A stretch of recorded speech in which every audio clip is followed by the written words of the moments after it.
Welcome to the Big Game Weekend edition of Second City Sports Zoom Style. Zoom Style. Along with Lakina McGee and Lamont Scott, who is back. I am Sidney Brown. You can follow yours truly on the Twitter and the IG at SidKid80. Once again, that's SidKid80. That's SIDKID80. That's SIDKID80. You can follow me at Keena McGee on the Twitter and at Keena_McGee on the IG. And you can follow me at Lamont Scott on Facebook, Lamont Scott 69 on Instagram, and Lamont Scott 16 on Twitter.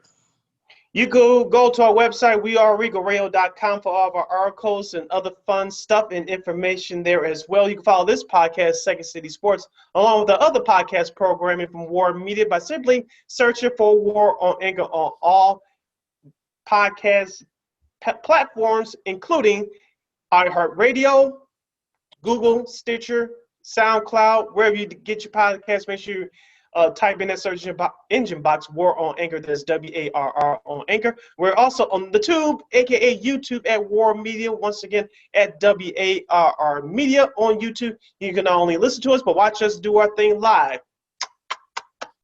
Thank you in advance. Like, share, subscribe, and tell your buddies. Yes, it is the big game weekend between the Tampa Bay Buccaneers and the Kansas City Chiefs. We will get to all of our predictions and breakdowns coming up on the program. Of course, we'll have two illustrious guests. We'll tell you who that is later. But first, we have some other sports news we must get to first. Since we are in Chicago, Lakina, Lamont, let's start off with the Chicago Bulls. Of course, if you listen to our last podcast, myself along with Lakina told you that there was a good chance that the Bulls would split with the New York Knicks. They did just that. The Bulls were victorious this past Monday against Tom Thibodeau and company by the score of 110-102 before losing to the Knicks again on Wednesday, 107-103 at the United Center. Lakina, we've been talking about the Bulls for the last few weeks, showing the fight, showing the heart. This team, even though they're one game better, I believe, than the team a year ago, this is a different team, obviously, because of head coach Billy Donovan. But looking at that game Wednesday, I thought that the Bulls took a step back. Even though they tried to come back, they fell a little bit short. Of course, they recovered nicely on Monday from last Saturday night's loss to the Portland Trail Blazers. But as we said all year, folks, and we're going to keep saying this again to some of you get it, the Bulls still have a lot of work to do. Yeah, it's a building block, right? It's baby steps and stepping stones. I mean, look, this team they were down, I think, 19 to the Knicks on Wednesday, but they came back. They were able to claw their way back. They had a good chance to win the game, but they kind of fell into the bad habits, taking ill-advised shots and turnovers and whatnot. But I mean, the fact that they even came back, I think, is a win in of itself. Now, they actually have a game. They actually have two games coming up this weekend against Orlando. Both are very winnable. Remember, they're out without Aaron Gordon, so those are very winnable games. So for me, I think, look, Levine had a good game. Kobe White's been up and down, but he had a decent game on Wednesday. Look, it's sort of one of those things where, look, look, the team's competent to watch again. You're not dreading watching a Bulls game. I'm actually happy to watch a Bulls game again. So it's good to see. Yeah, and you know what? Like you say, Lakina, it's plenty of growing pains. But growing pains are fine. Like, even if you've been around the city for a while and you've been a fan of really any of our teams, you got to grow. I mean, it was a life before Michael Jordan, and we had to grow with Michael Jordan. I mean, sitting him next to Quentin Daly and Orlando Wards, we was not winning, so. RIP to both of them. Yes, God rest both their souls, yes. You look at it, and it's like, at least it's worth watching now. It's a chance we can win. You look at 3 of those losses was by one shot. We should have beat the Lakers in LA, but Zach missed. What Dame did was a minor miracle. So you look at the losses that they have, and I even heard Billy Donovan talk about, well, they got to learn how to win and how to close out games. And that's going to come with time. I mean, if we was making these same mistakes 2.5 months from now when the season's about to end, then I would be a little worried and upset. But right now, I mean, I'm happy with the progress, and you can watch a Bulls game. I mean, they need to let some of us go watch some of them, actually. We'll get to that later. We'll get to that later. You bring up a great point, Lamont, as far as the Bulls progressing and being watchable. We talked about this, Lakina, on our last podcast. I know Wendell Carter Jr. is out for the next month or so with his calf injury, but Lauri Markkanen has stepped in and performed nicely. This past Wednesday, it was a struggle for him. I was listening to a couple people, reading a couple things. His play, Arturas Karnisovas, the new president for the Bulls, he was there at the game the other night. He didn't like some of the things that he saw from Lauri. And as we said all year, guys, even before the season started, this management doesn't owe this roster a damn thing. The only person that they're married to is their first-round draft pick, Patrick Williams. Lauri Markkanen, his option was not picked up before the season started. I said at the time, I'll say it now, is a smart move. Even though Lauri Markkanen has played well since he came back from his injury about a week and a half ago now, you still like to see more out of Lauri. Yes, he can shoot the ball. We know that. But I want to see him get more tough. On the flip side, Zach LaVine, he's been one to prove that he's just more than just a scorer. And we've been seeing that all year, especially on the defensive end. It's great to see. I mean, we're seeing sort of the improvements, but again, Lauri, he missed some bad shots early on. That's why the Bulls got into the hole that they did. But like you said, Sid, I mean, the only guy they're really married to right now is Patrick Williams. So that, I guess they'll build with him, but we'll see what happens in that front. Thaddeus Young had 19 off the bench, sort of let that great comeback in the fourth quarter to keep the Bulls within striking distance. So, maybe perhaps, rising his trade stock. So it's definitely sort of one of those things where I know people have their own expectations for the Bulls. Because I've seen some people say, well, this is a playoff team. Let's slow down on that. Let's get to the 500 first. Then we can talk about playoffs or play-ins or whatnot. Yeah, and you look, I think the reason Lauri started off slow is because he was trying to replicate them 30-point games that he had. I mean, he was feeling himself like, I'm that man now, I can do it. And reality stepped in and shocked him right back into the present. So when you look at like Lauri, I mean, I would consider actually moving him because they're not married to him. So get what you can get right now. And like you said, with Thad Young, they can maybe package him and Thad Young and get themselves somebody out there who can help them at least maybe a part of their future going forward. So, I mean, I personally, Garrett Temple has been my, most happy pickup by the Bulls in a few years, actually, because he knows his role in his job. So he comes in and do what he has to do. So I think maybe doing something with Markkanen might be the best move, especially because we're not married. So you're listening to the weekend edition of Second City Sports along with Lakina McGee and the return of Lamont Scott. I am Sidney Brown. As we discuss the Chicago Bulls in the NBA, we'll get to the All-Star Game controversy in just a moment. I want to ask you that question, Lakina. How impressed have you been by the Bulls bench? Of course, my guy Daniel Gafford has been a big part all year. I know some games he hasn't played because of the no coach's decision, but Otto Porter Jr. started off the season hot. As you mentioned, Lamont, Garrett Temple has been playing very well. Thaddeus Young, we talked about Lakina. He wanted to be traded last year. I don't know if he's going to get his wish this year, but he's really up in his value right now with his play. Oh, absolutely. And, like I said, the bench was the reason why the Bulls were able to catch up and be right there within striking distance in that Wednesday game against the Knicks. I mean, him and Garrett Temple, I mean, you're kind of starting to see – he only had 3 points in the last game, but you're starting to see why, players and coaches around the league revere him. He's kind of like that leader in the bench, to kind of keep the guys going. He's sort of like the assistant to the assistant coaches to the head coach, if that makes any sense. But he's been really good. Look, Denzel Valentine, our buddy Matt Peck's favorite player. Not really, but he had 13 points. Also let that come back in the fourth quarter. He's been pretty good.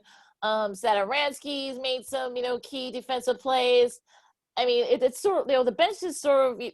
I like the fact that Coach Donovan has the guys there that he can pick and choose. I mean, if he doesn't want to play Cristiano Felicio, then okay, you're not going to play for a couple of games. Or Chandler Hutchison, same thing. Also, Archie Diacono. I mean, those are guys that can kind of, move around and whatnot. So look, the bench has been really solid for them. And look, I think the bench is probably one of the reasons why the Bulls are actually better. They've actually already matched their season win total or from about this time. So, I think there's definitely some improvement in that bench. Now, again, will some of these guys be around by the time the trade deadline starts? That's a whole nother topic, but I think you definitely gotta like what you're seeing from the bench. And not only that, I think it still all goes back to these guys maybe were competent last year. I think it goes back to having a real coach that allows a player to get in the best position possible to make the best play for themselves possible. And I think that's why you've seen some growth from Zach on the defensive end also, because he's able to be taught by some coaches. You got a good assistant over there also. So, I mean, I'm actually, I look forward to Bulls games instead of having to watch Bulls games, if that makes any sense. And speaking of looking forward to stuff, as we transition over to the bigger picture in the NBA, as we were told before the start of the season, of this short 72-game season, of course, the schedules were released in halves. The first half break will be during the first week in March, but there has been a little bit of change of plans. March 7th in Atlanta, Georgia, at used to be known as Phillips Arena. I think it's called State Farm Arena now, wherever the new corporate name is. The All-Star Game for 2021 will be held there. Originally, it was supposed to be held in Indianapolis, but due to the COVID-19 pandemic, it was not held there this year. Indianapolis will get the game in 2024. I'll ask you first, Lamont. We talked about it a little bit before the show. We discussed this a little bit last week. Lamont, I'll ask you. Do you think that the All-Star game should be played this year? We heard comments from LeBron James saying this is a slap in the face. De'Aaron Fox, point guard of the Sacramento Kings, said it was stupid, but we all know why they're doing it, because of money. You have players flying in all over the country, and with tighter restrictions now that the NBA has placed on these players over the last couple of weeks, do you even think that the All-Star game, there should be an All-Star game this year? Well, I think it shouldn't be simply because they said it shouldn't be. Now, as far as them playing it, I think if they agreed to play the season, then they gonna play the All-Star game, and they should play the All-Star game because they agreed to play the season. If they wasn't gonna play it, they should have said no then, but the NBA is the one that did the flip. So now that the NBA has done the flip, I think the NBA should give them that option like the NFL has and be like, well, I ain't going, and I ain't going, and I ain't going, and I ain't going. And maybe once the NBA sees that, they may decide to bag up off of that. But at the same time, if they gonna play, then they need to be there. Like I think I heard him say he would go if he's chosen or whatever. At the same time, for COVID reasons, they shouldn't do it because so many people are flying into a city that's quote unquote open. So that may be a problem because it's places in that state that is open. So that could be a disaster for the NBA. So I'm thinking if they were to have it, if you thought restrictions were tight, they probably going to be that much tighter. But as far as people not going, I think you should give them that option that, okay, they're not going, put somebody else in. But from an NBA standpoint, the NBA, we know why they're doing it, and the NBA probably is going to do it. And it's enough players in the NBA to where if some of the bigger names don't want to go, where they still will go and put on a decent performance. So it's more basketball. I think maybe LeBron coming out and saying, look, this is not a good idea. I think this will make them kind of put a pause and sort of think, yeah, you know what, maybe this isn't a good idea. Because they're also having the players being allowed to travel to places like Hawaii and the U.S. Virgin Islands and Puerto Rico. And that is a recipe for disaster. And I think, look, there are other ways you can, make money, or perhaps maybe do something else and maybe do a trivia game or something like that. Maybe do an NBA 2K, that kind of thing. I mean, there are other ways they can do it. And I'm sure Turner would figure out something to do it. I mean, let's just have, Ernie and, Charles and Kenny and Shaq, maybe just have them talk for 3 hours. They've done it before. So let's just have them, do that. I think there are other ways they can do this, and I think if you're Commissioner Silver, you don't want to have a disaster when they do come back from the All-Star break. You don't want guys to have to quarantine or have to, if they get test positive, or if they test everybody else and infect everybody else on their teams and coaches, because a lot of the coaches are of a certain age.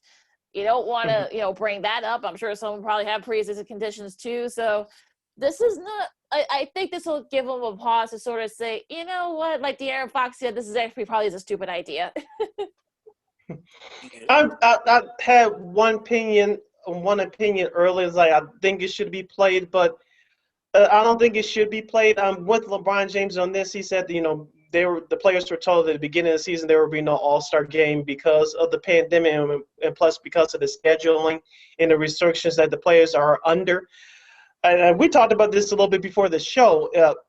All-Star Weekend is for the fans. If you're not allowing fans in there, we all know they're not going to allow a full capacity, especially this season. That's not going to happen. But if you're not allowing even half of those fans in that arena, because they were talking about inserting the three-point contest and the slam dunk contest, those are fan events. If you're not allowing fans in there, why are you having it? It makes no sense. It's a fan reaction event.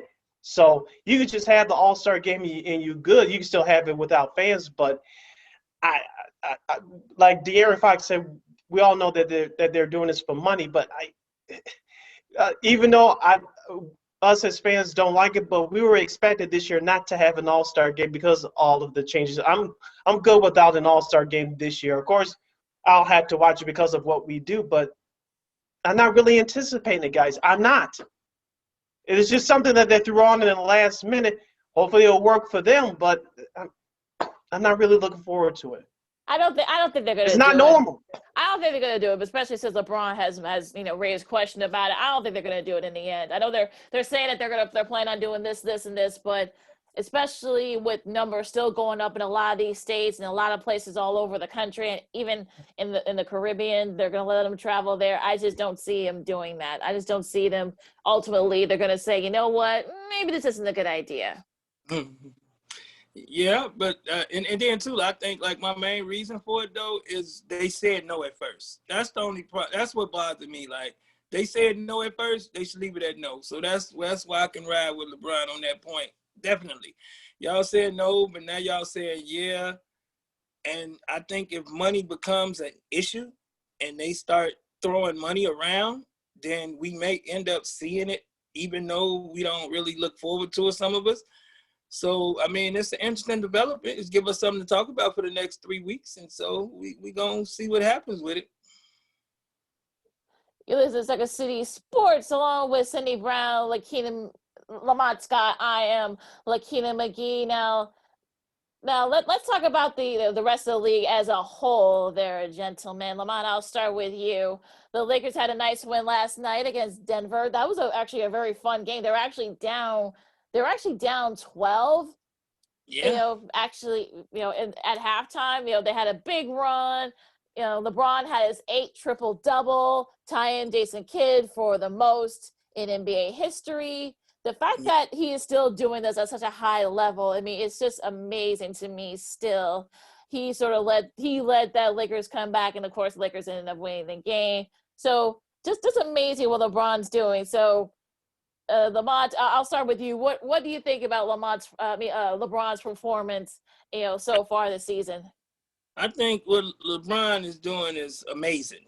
I mean, he has definitely tapped into the fountain of youth. Him and Brady definitely drink out the same water. Mm-hmm. So I mean, what he's doing, leading the league, and I think minutes, and he's up at the top of the league in minutes, assists. I mean, at that age to do it, it's amazing. And, you can't do nothing but take your hat off to him. Every night it's like he break a new record. And, I know some people saying he just pushing to try to catch Kareem. But at the same time, I think he's done enough to solidify himself as maybe the greatest small forward to ever play the game. So doing it at this age and attempting to lead the Lakers to another title. And like you mentioned earlier, with the NBA, a lot of teams though, I think may have something to say as the season goes on.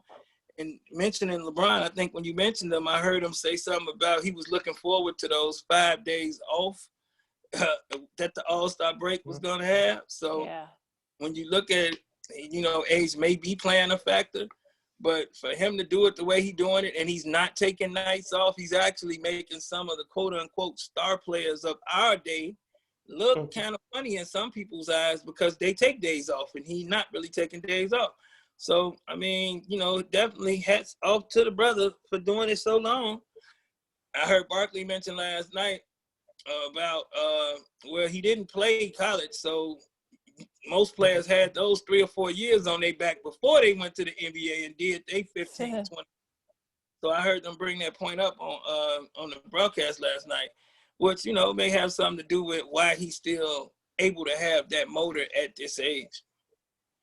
Speaking of LeBron, Lamont, like you mentioned, he's kept himself in great shape. He's been doing it for so long. Like you mentioned, he's been doing it since he's been 18 years old, talking about playing these games professionally. Let's be honest here. He's been going to the finals 8 out of the last 10 years or something to that effect. And so he's been playing deep into June every year since 2011. So I know he did previous years with Cleveland the first time back in 2007 when they lost to the Spurs in the finals. But ever since 2011, he's been going to the finals almost every year for almost that whole decade. And it will take a toll, but the way he's takes care of his body, it's remarkable.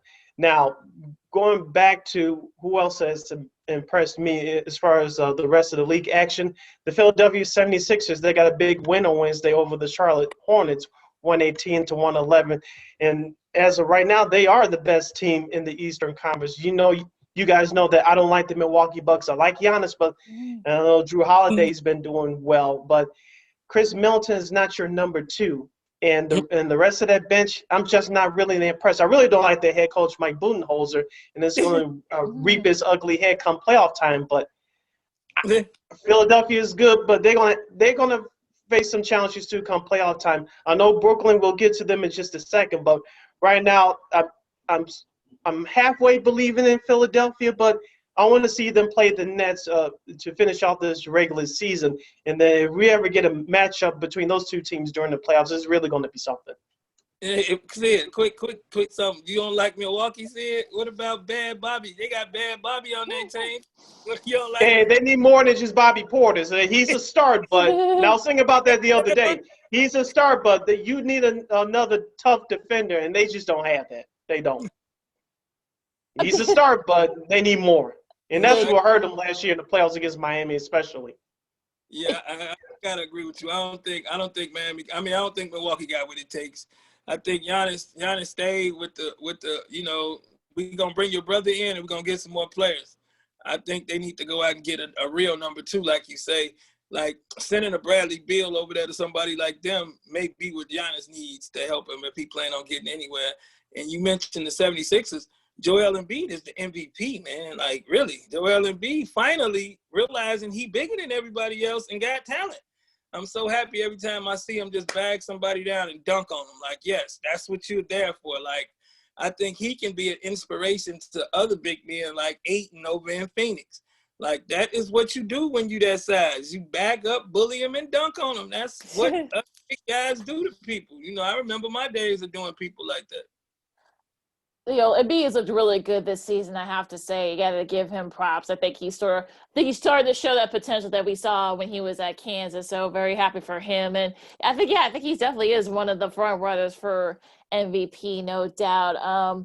Brooklyn got a nice win against the Clippers. I mean, maybe they are starting to kind of get themselves together here. Maybe KD and Kyrie and Harden, maybe they're all still, trying to learn how to play together and play with one another. I think that's good to see. If you're a Nets fan, you gotta like what you're seeing so far. Harden's actually playing defense. Yay! I mean, he's fine. It's about this time of year where he actually starts playing defense. So in that sense, that's always fun. So, Lamont, what do you think about the Nets? I think they're gonna be okay because what's gonna happen is what happened the other night where everyone takes more shots than Kevin Durant shouldn't happen. James Harden accepted his role as a point guard, and he do really well. Look at them assist totals since he's been in Brooklyn. He's running that. He runs that ball down the court, and he gives it to the right people at the right time. Once they get it to the point where Durant's taking more shots than Irvin, and Irvin is being that second super wing, and they're allowing Harden to be the point guard he is, because he's showing them, I don't need to take 30 shots to get 30 points. I can get 10 or 15 from the line and still have 15 assists and hit the 5 I take. So once they get that whole Durant-Kyrie situation worked out, and you realize that Durant is the best option, period, point blank, I think Brooklyn can be very, very scary. I think they need a defensive presence. I think that's why they've been starting Dwight Howard a little bit. They need somebody tough back there to knock somebody down when they try to come to the lane. Because you look at it, if they start running in some of these teams like a Philadelphia, Joel Embiid might have a field day when they play Brooklyn. So, I mean, it's interesting to see, but I'm happy with what they're doing so far. They haven't been any big media blow-ups yet. So, I mean, pretty good so far.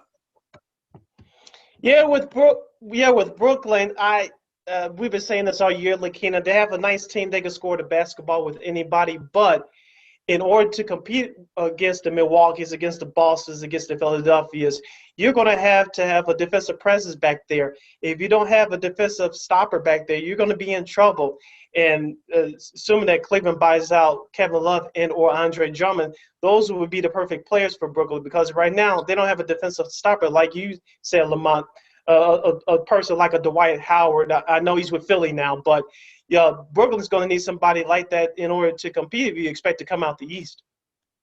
And I definitely think that either one of those guys, I think the Nets will probably go after them either via trade or, like you said, say that one or both of them get bought out.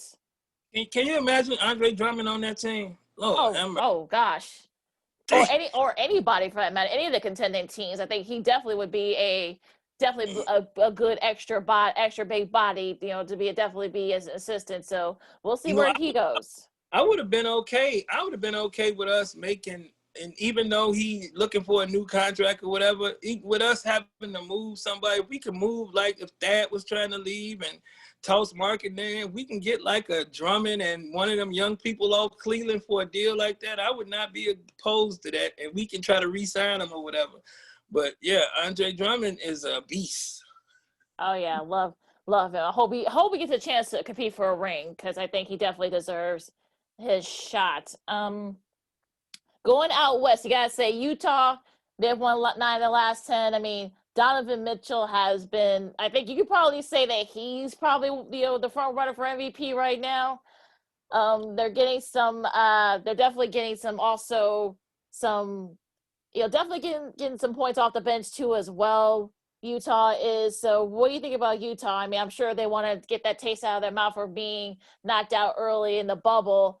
But look, Jordan Clarkson, multiple, 23 points off the bench in their last game against Atlanta. Bogdanovich has actually been pretty solid. That, also Mike Conley Jr. So what do you guys think about the Jazz? You think Shaq had something to do with that Donovan Mitchell situation? He called him out about a week and a half or so ago. He called him out on TNT, like he called him out. And since that call out, you're right, Lakina, he's been looking like an MVP.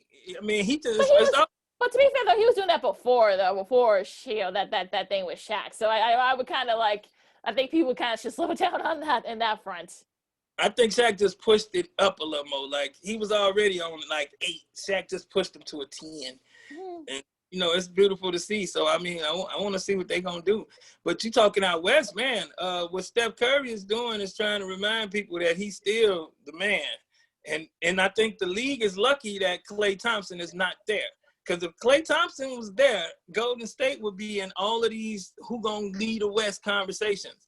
And if Klay could ever work himself back to make it be a part of that situation, if Golden State could somehow sneak their way into a playoff and he's able to come back around that time, it could be problems, because all they missing is a Klay Thompson, and they would be in that mix like we spoke of before his injury happened. In the case of the Utah Jazz, as I talked about it with Lakin the last couple of episodes, I like the way they're playing right now. But prove it to me come playoff time. Like you mentioned, Lamont, Donovan Mitchell, he's been on his game all year. We know what he's done in the playoffs in the years past, but the Utah needs one more star. Him and Rudy Gobert are nice. Rudy Gobert, the Stifle Tower, he's the defensive player of the year for the last couple of years. But the Utah needs that third scorer, and they're the poor version of the Milwaukee Bucks right now. They just don't have it. And some of your role players need to come through, like Joel Ingles and some of the other guys, and Jordan Clarkson and those guys. Until they do, they're not going to go very far in the playoffs without a third star. Now, getting back to Golden State, Lamont, and I brought this up during our NBA preview show a couple months ago now. Golden State would have been real nice if Klay Thompson was healthy, but since he's not healthy, you have to deal with what you have. Right now, Kelly Oubre Jr., if you watched him on Thursday night against Dallas, he had a really good game. They traded for him just prior to the season starting. Steph Curry's healthy. He's doing what he does. Draymond Green, even though he missed the start of the season, he's now starting to come on, becoming that veteran presence. And also, you got to like what Andrew Wiggins is doing. I know he's been averaging close to 20 points these last few games, but if Golden State can stay healthy and play just slightly above 500 basketball, they will be qualifying for that playoffs. But I think if they stay healthy, they'll be a playoff team. But I don't think they'll go very far. And the Klay Thompson injury will really come back to bite them in the butt. And they might be the rookie of the year. Right. It's gonna be a free fall in that Western Conference. I think the Jazz are sort of trying to throw like a monkey wrench into those two LA teams battling out for that number 1 seed. We'll see what they do later on in the season. Portland had a nice win against Philadelphia a couple of nights ago. So maybe look. Hello. Carmelo looked like he's 32. Well, they gotta hold down the fort because they had a lot of injuries right now for Portland. Yeah. Phoenix got a nice win against Dallas a couple of days ago. Earlier this week, I actually got a chance to watch that game. Devin Booker hit a big shot to seal that win for them.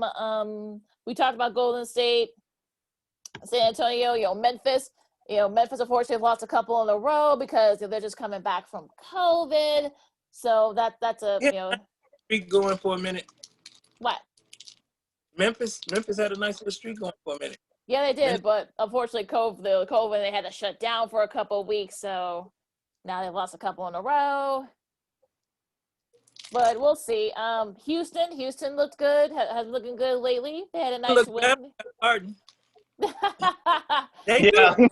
That's true. That is true. They look better without Harden. You know what? And speaking of Houston, since you brought them up, he might be my most underrated favorite player I've watched this year, Christian Wood. Oh yeah. He had a nice game last night. He's smooth. He got some moves, man. I mean, I seen him a couple of times in Detroit, but he got some moves. I think he might be what they've been looking for, to be around there to expel Boogie. When Boogie come in, Boogie looking like a bully again. So I can watch a Houston game without Harden taking all the shots. I can watch. John Wall looks fast. He's so fast. Yeah, he's one of 5 players to be averaging 20 points, 10 rebounds, and 55% shooting this year. Jordan Embiid, Giannis, Jokic, and Sabonis. So pretty good company there for Mr. Wood. Yes. Do you guys believe in the Los Angeles Clippers? No drama this year like there was a year ago. I know they lost to Brooklyn on Tuesday because they're on their current East Coast road trip, but they got a big win at Cleveland on Wednesday. Do you guys believe in the Clippers? Do you believe that they can actually do something come playoff time? That's what I want to see. I want to see them do this in the playoffs. What I say. Let me see Paul George show up in the playoffs, and we can talk about that. Now, real quick, what about Dallas? Dallas, lost again last night. That's the most disappointing team in the NBA to me. I'm starting to worry about them big time. Luka is having a good year. I don't know if it's at an MVP type level, which I predicted, but they're struggling. They got to turn it around real fast. I'm sorry, Ken. Go ahead. No, you go ahead, Lamont. I said, what their problem is? You cannot get a ball to Luka every time down the court. They need somebody else. Mm-hmm. He cannot touch the ball every time and do something for y'all. Somebody else got it. I mean, they gave Hardaway a few dollars. They gave some people a few dollars. But I think what they was counting on was Porzingis being that other man. and he's not showing up to be that right now.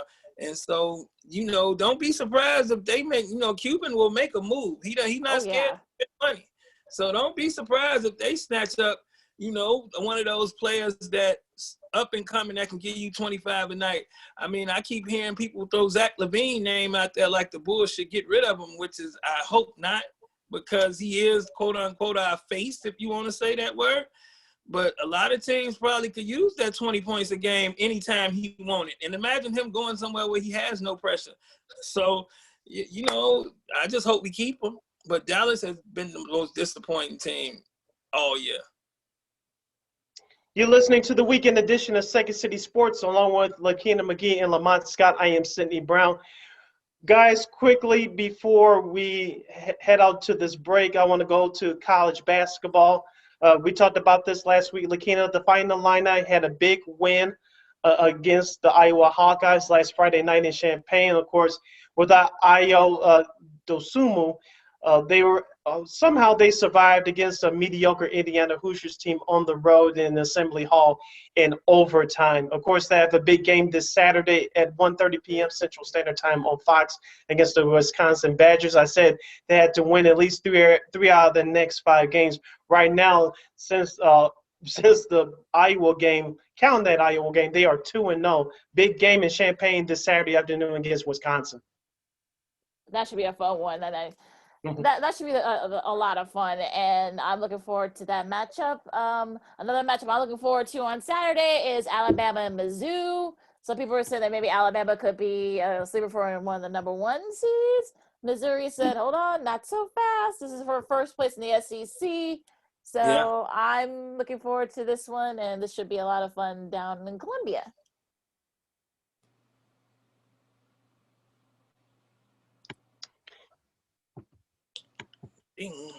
And so, all right. All right, joining us right now to give us his quick synopsis of the big game between the Tampa Bay Buccaneers and the Kansas City Chiefs coming up this weekend in Tampa, Florida on Sunday is former NFL quarterback and sports talk show host AM 790 in Houston. You can follow him on Twitter at Sean Unfiltered. He's the one and only Sean Salisbury. He's also the friend of the show as well. Sean, welcome to the program. How are you today? I'm doing good. Good to be on with you guys. Thank you. No problem. Of course, this matchup is headlined by the quarterback matchup between Tom Brady, the GOAT, and Patrick Mahomes, the baby GOAT. What else should fans be looking for in this matchup on Sunday afternoon? Well, there's always, with the stars have to rear their head in this game, obviously, guys. And we always know that. And these 2 quarterbacks are capable of doing it for 4 quarters and every single throw they make. The hidden gems for me are, can you prevent Tyreek Hill from taking over the game big play-wise? He can turn so many things, a simple hitch route against zone into a 70-yard touchdown. If you're the Tampa Bay Buccaneers, can you prevent that big play? Can the Kansas City Chiefs and Steve Spagnuolo, which they've had success against Brady, generate interior pressure at his legs and at his feet so Tom can't climb the pocket? Will Bruce Arians be patient enough not to get into a deep ball throwing contest on 3rd and 1? They like to do that, and the ball bounced out of bounds. They got to punt, get the first down and move. Will Bruce Arians patience and say, okay, we're down a touchdown or we're up a touchdown? Will he get into doing what Bruce does? He's a great football coach, but he wants to hit home runs every time. Bruce has got to be willing to hit singles in this football game and then let singles turn into doubles, to use a baseball phrase, and play small ball at times. Take your shots. Listen, you can't play scared, but you can't play stupid. And who told me that phrase years ago was Tom Moore, the 82-year-old coach who's been in the league forever. He said that. He said, don't play scared, just don't play stupid. Which means take your shots, but if there's 3 guys on one, throw it to another guy. And so they've got to be smart. But the poise, the weapons, I think Tampa Bay, I think they got to run the football a little more efficiently too. Yeah. Kansas City can run it 15 times and still win. And I know it's a passing league and we got to do it, but that'll help alleviate some of the pressure on Brady. I would assume that if it comes out like I think it's going to come out in the game, that Tampa will have had to run it 8 to 10 to 12 more times maybe in the game than Kansas City, because Kansas City runs the screen game very well. And Kansas City can overcome not running it a lot because they're so explosive offensively. But the weapons in this game, are quite frankly frightening. How about the Chiefs not having some of their O-line guys? Eric Fisher's out. Do you think the Bucs defense will be able to kind of expose that? Yeah, my friend, it is. I think, and you know, these coordinators are so smart, right? Like when a cornerback, like a defensive back goes out because he's got a little sore hammy, they jump on the next guy. Oh, we're going to, you know, the smart ones say, well, that guy only had 30 seconds to get loose. It's the Super Bowl. He may be hyperventilating. Let's go attack him. And I think with this, even though they've had a couple weeks to get ready, if you're Todd Bowles and he's a brilliant guy, as is Steve Spagnuolo, you say, well, let's find why wouldn't I attack the weakness, right? I mean, right now, if you're Kansas City, you're saying, well, the last time Tyreek Hill played against Tampa, he had like 8 million yards in the first quarter, right? And so let's not let him get 8 million yards in the first quarter. And it's the same here. I would imagine Todd Bowles is looking at it and saying, okay, this is an efficient, good football team offensively and the best team in the league. They're a better roster. So how do we attack those tackles to maybe force them to get some help? Meaning maybe we can keep Kelsey in on one of these to help Chip on his way out so he doesn't get to take over the game in the passing game. Maybe they have to keep him in a little bit more. Maybe the back can't get out of the backfield, so they only got 4 receivers in the route or 3 as opposed to 5, which puts stress on your defense. So I think it matters. I marvel at when people say, they lost the starter, but you know, it's not that big a deal. It's always a big deal. It hurts the depth. It's not like this is Alabama where your 5-star running back, you know, goes out for a series and the next cat's a 5-star and he's better and he just happens to be a freshman, not a senior or a junior, and they just keep, you know, 5-star guy after 5-star guy. There's usually, for the most part, there is a gap, hence why the starter's the starter. So I imagine they worked a lot on how they're going to protect this quarterback in Mahomes this week, and you don't have to do it long because the guy's so talented. But, yeah, I think that they would be smart to exploit that and test it, and let's see with pressure if Kansas City's tackles can hold up. Lamont. With all of the big, we know all of the big names that's involved. What could be like a wild card name or a wild card person that could impact this game that we're not talking about amongst all the stars that both teams have? One of those linebackers like David or Devin White for Tampa, they are active and fierce. And White's going to get – I think the most underrated linebacker who's good in the league is Levante David. I do. Every time he's around the ball all the time. But they could impact the game and how, you know, tip ball, interception, every now and again blitz. And I'm anxious to see how they are in coverage as well in space against such a fast team. So one of those guys. A name that's a superstar name, but the production hasn't been there in the postseason, seems like Gronk always rears his head in one of these type games, right? And Brate's been hurt a little bit, but is supposed to play. I wouldn't be shocked if Tom at times decides to lean on Gronk because he trusts him after as many as they've been in this together, and that matters, quarterback relationship. But part of me for Tampa is leaning on can Fournette, Jones get me some chunk plays to flip the field, you know, like that run Fournette had, what was against Green Bay, like when he got and took it down and it was a huge run, right? When we look back, yeah, it won't be one play in the game, guys. It'll be like 6 or 8 plays that are going to decide this. It always is. Now we'll point to one if it's an interception, but it's usually, on 3rd and 1, you didn't get the first time you had to punt. It's, they flipped the field because their punter knocked it inside the 3 and then they flipped it back. We got the ball in field. An interception or a strip sack fumble. It'll be about 6 or 8 plays in the game, and then the stars rearing their head. But, yeah, I always believe, Lamont, it's a great point about somebody rearing their head. And for Kansas City, you know, I sit here and think, man, if you're like Kansas City and Hardman gets loose on a return game or takes one of those slant routes, makes the guy miss, or Edwards Edwards-Helaire, Edwards-Helaire. I got the 8 name guys. It's hard for me to keep up with, right? I just know he's good, right? Yes. He's impactful. And they have a way of getting guys, you know, like catch a slow screen, and then 40 yards later they're at the 12, right? So I think that's a group that, you know, I think the backs are going to have to be, if not quantity, quality in this game, right? Efficient with it on both sides.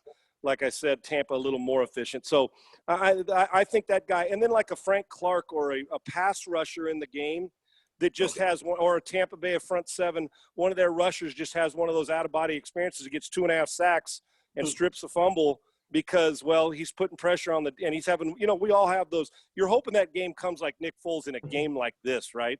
Where somebody like, I had the greatest game of my life in the biggest game of my life. Somebody will that's not a star. I'm sure they'll say, look at the game this guy's having, a guy we didn't expect. And I've just given you a few names.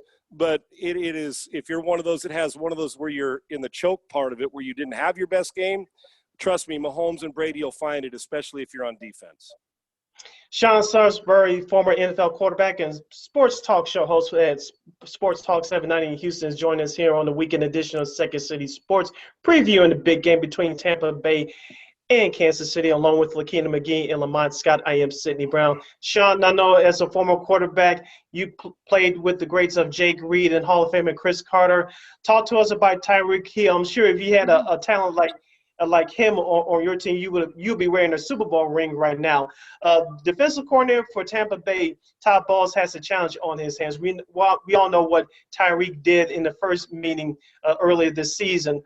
Do you think that Todd Bowles will have any special game planning to at least contain Tyreek Hill? We all know that you cannot stop him.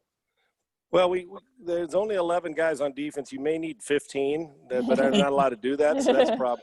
And to go back to my Minnesota teammates, the thing is I did have great receivers. The problem is the quarterback sucked, and that was my problem, that I wasn't very good. So those guys were better. No, don't talk yourself like that. Talk about yourself like that, Sean. I will.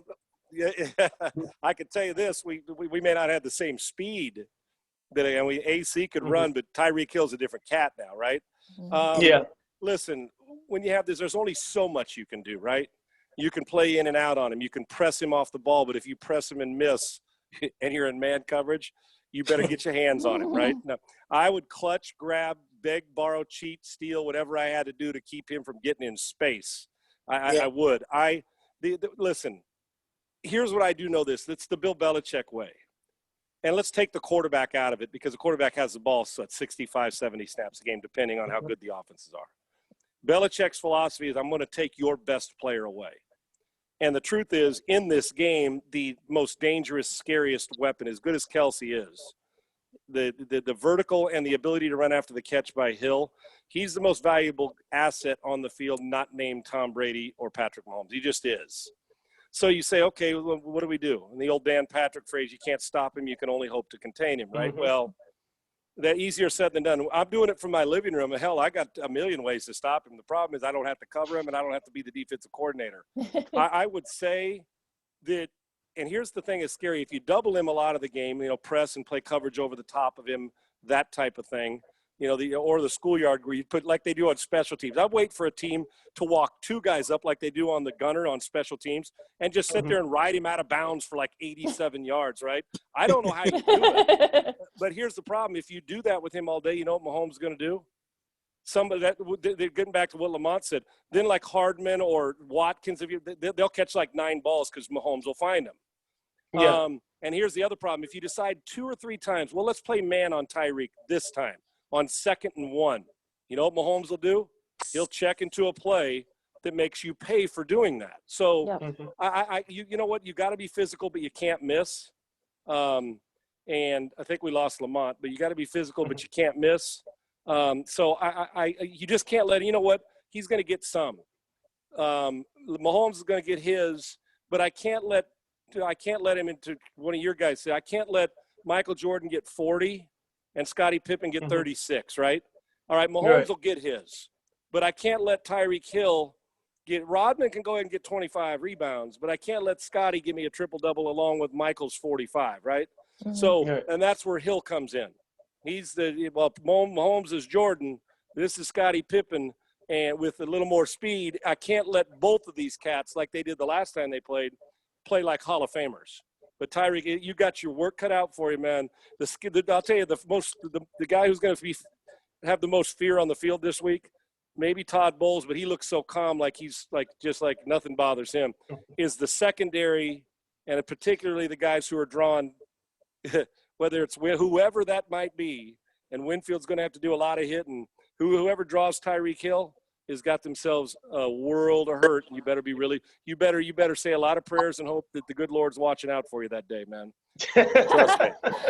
What about the other side? I mean, you got the Chiefs defense. I mean, they're good, not great. What do you think they have to do to sort of slow down Tom Brady, because he's got a lot of weapons he can throw to. He can run the ball if he wants to. So what can the Chiefs defense do to slow down them?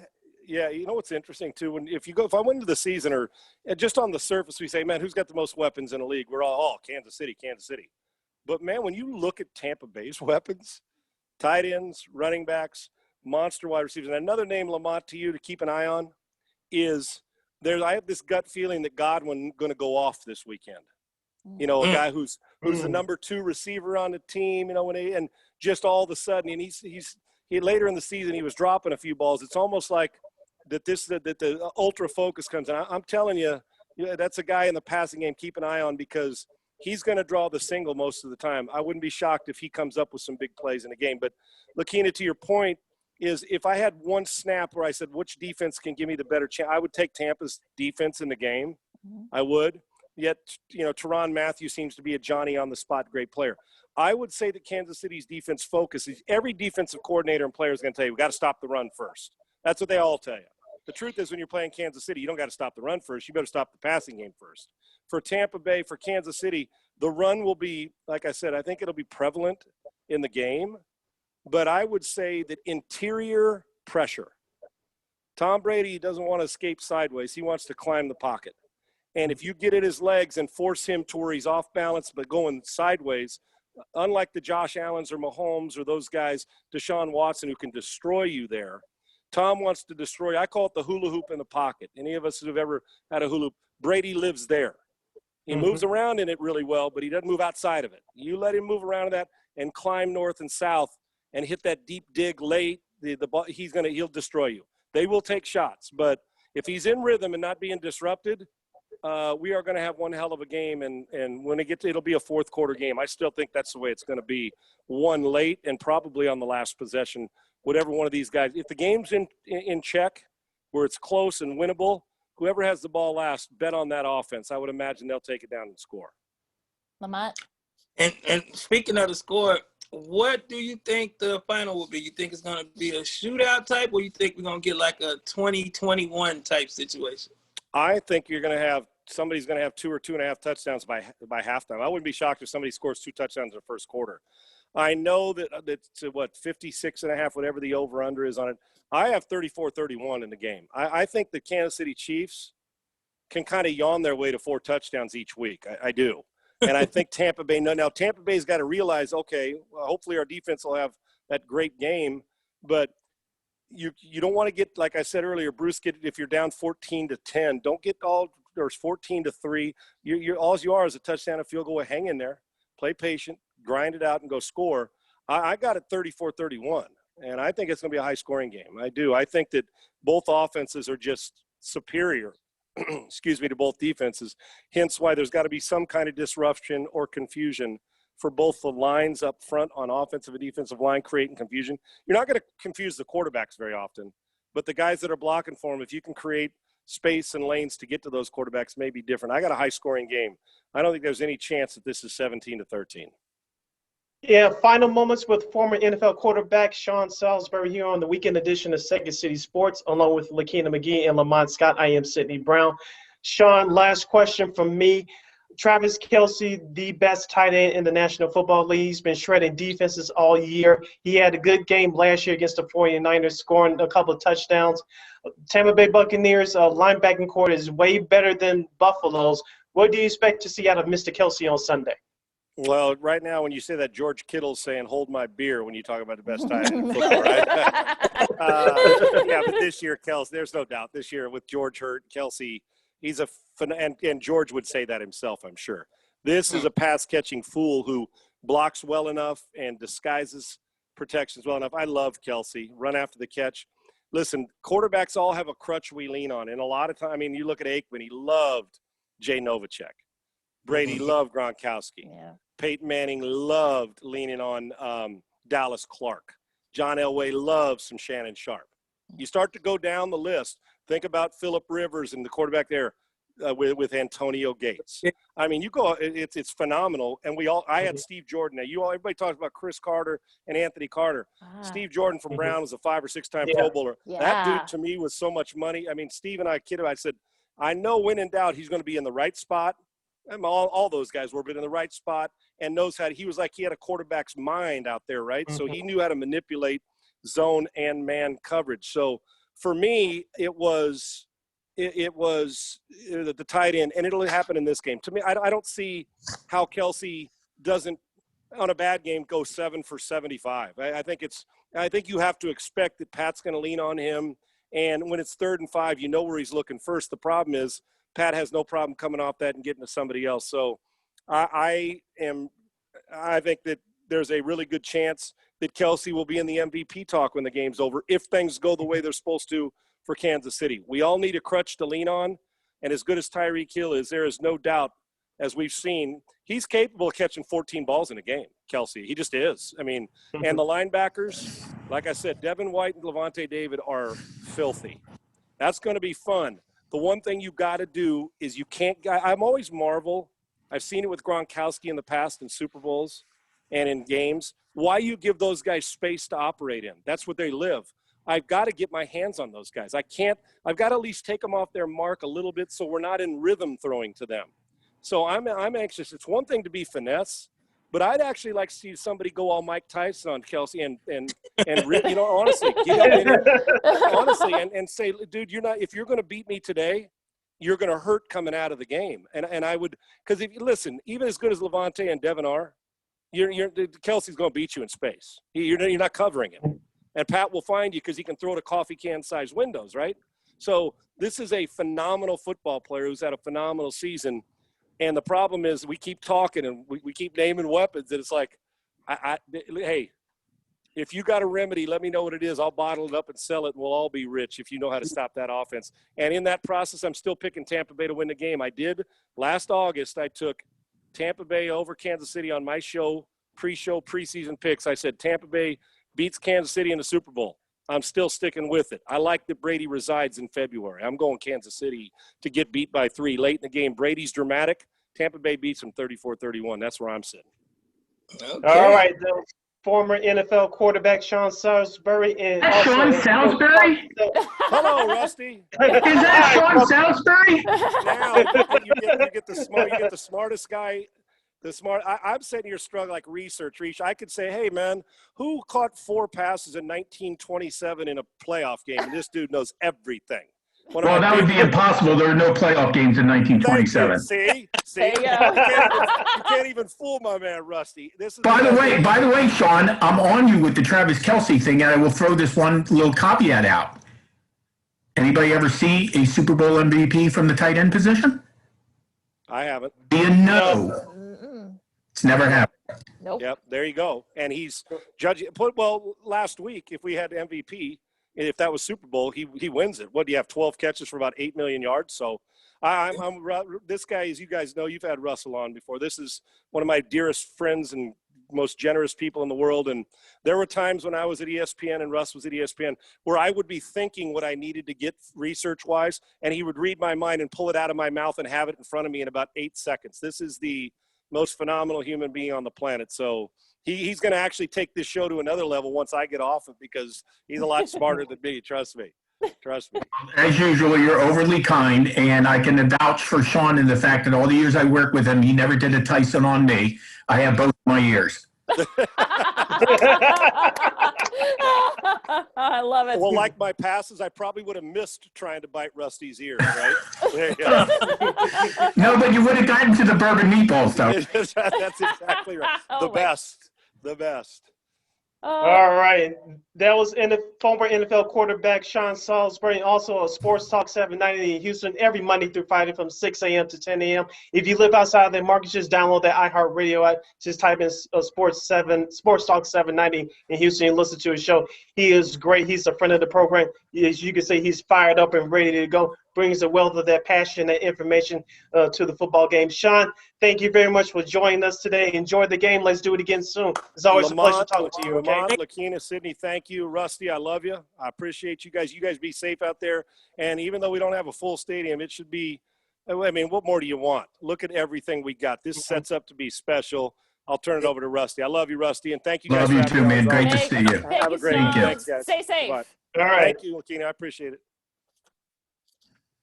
All right, and that was quarterback Sean Salisbury of Sports Talk 790 in Houston. Let's take this quick timeout. We'll be right back with Russell Baxter, ProFootballGuru.com, right here on the weekend edition of Second City Sports. Ready? Welcome back to the second half of the weekend edition of Second City Sports Zoom style. Zoom style. Along with Lakina McGee and Lamont Scott, I am I feel like I should yell out Ricola. Is that what it is?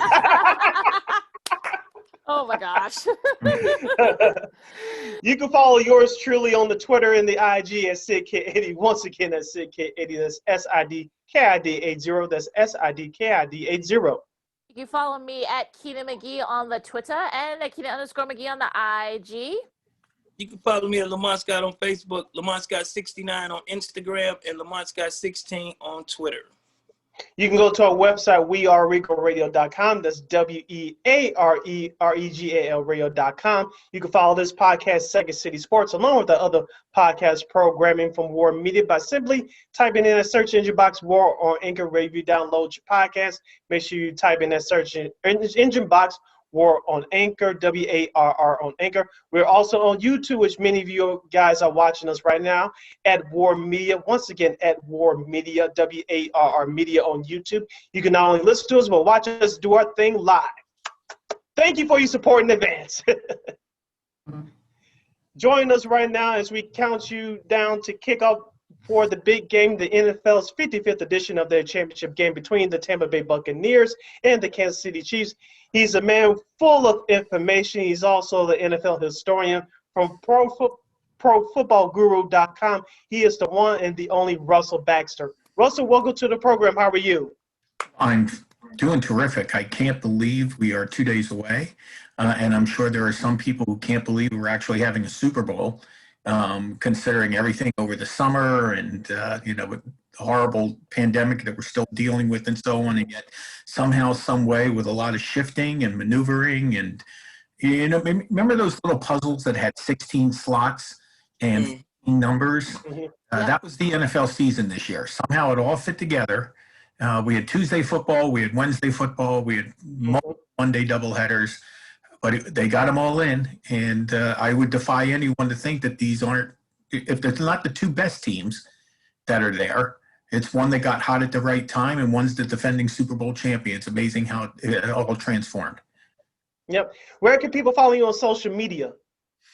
Bax Football Guru on Twitter, PFG Vibe on Twitter, and then also a shout out to my great co-host and co-author Julie Noted, PFG.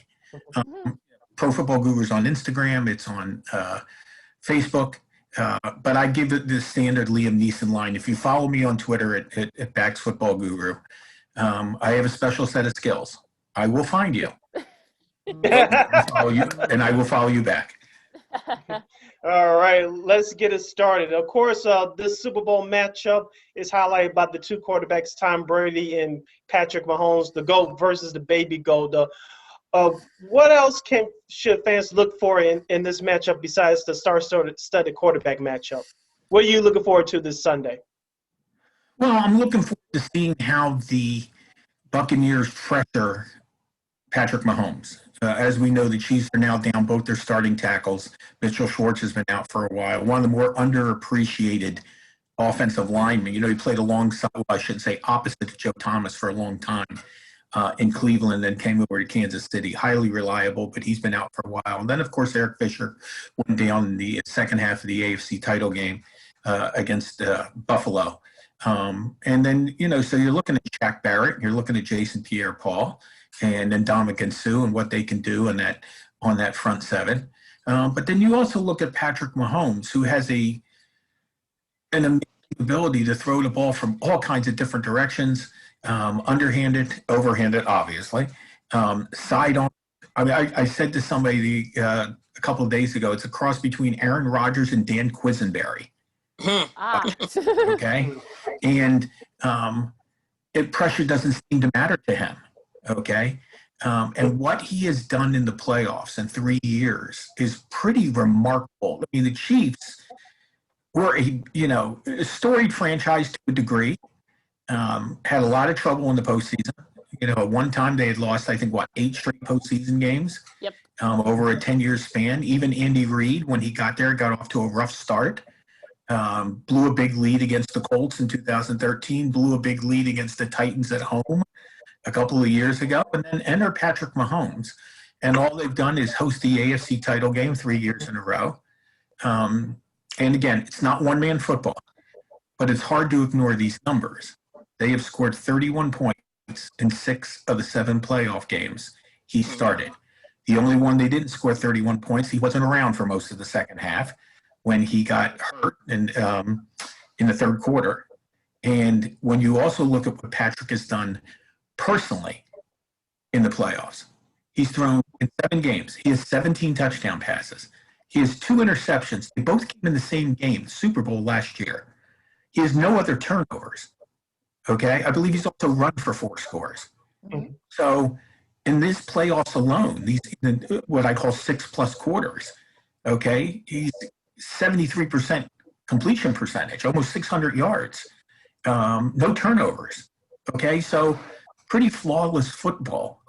And you bring that along with a team that has learned how to play complementary football the last year and a half. In 2018, when he won the MVP, he scored 565 points. Wow. That's the 3rd most in NFL history. Mm.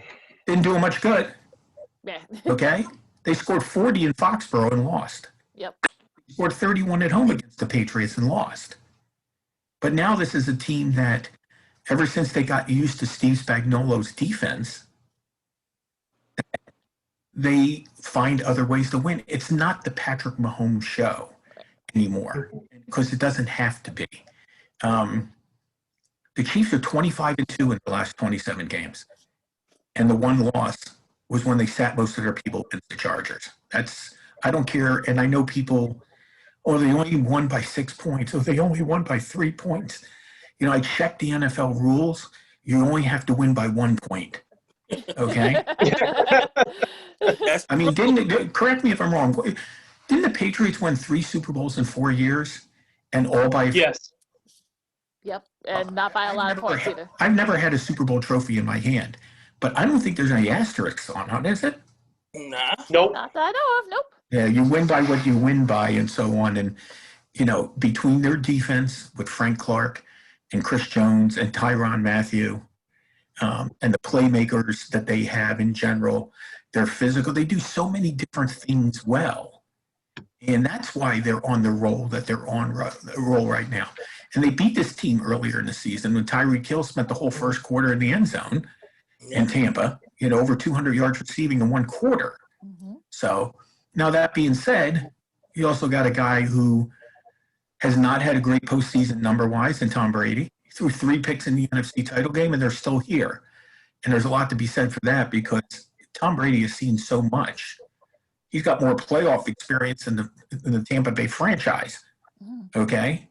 And he knows when things go bad, to ignore that and just keep on pressing on, So that's what makes this so intriguing, because you have a young buck and a team coming into its own against a very seasoned quarterback and also a very seasoned coach. Let's not diminish what Bruce Arians has done. 2-time coach of the year, once where he won coach of the year when he was an assistant because he took over Chuck Pagano, who was ill.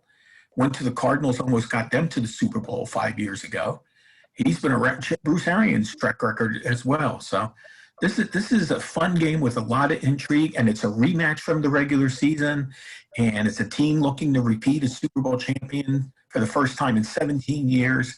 It's a history lesson as far as I'm concerned. Mm-hmm. Which defense do you trust more? Do you trust the Chiefs defense or do you trust the Bucs defense? That's a great question because I trust them both in different ways.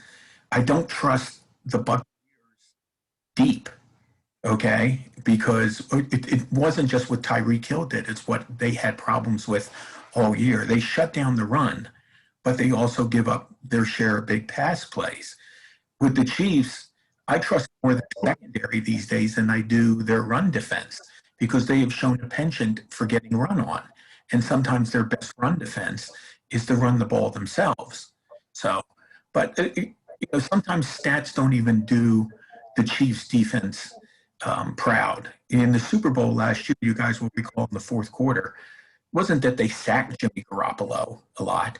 It was that Chris Jones was in his face batting down balls, like a volleyball player. Okay. I mean, he had a bunch of deflected passes in that fourth quarter alone.